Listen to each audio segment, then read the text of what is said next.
మేషరాశిలో మే 13 వరకు ఉంటాడు. ఆ తర్వాత వృషభ రాశిలోకి సంచారం ఉంటుంది.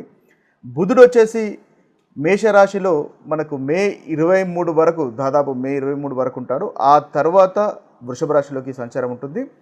ఇక గురువు వచ్చేసి ఈ మాసంలో ముఖ్యమైనటువంటి గ్రహ సంచారం కనుక మనము అనుకున్నట్టయితే, గురువు గత సంవత్సరం నుంచి మనకు వృషభ రాశిలో సంచారం చేస్తున్నాడు. ఈ మే 14 నుంచి గురువు మిథున రాశిలోకి సంచారం అనేది ఉంటుంది. ఇది ఒక ముఖ్యమైనటువంటి గ్రహ సంచారంగా, దీర్ఘకాలికంగా ఉండేటటువంటి గ్రహ సంచారంగా మనము భావించవచ్చు. ఇక శని వచ్చేసి మనకి మార్చిలోనే మీనరాశిలోకి సంచారం చేశాడు. అయితే ఈ మాసంలో మే మాసంలో కూడా శని యొక్క సంచారము మీనరాశిలోనే ఉంటుంది.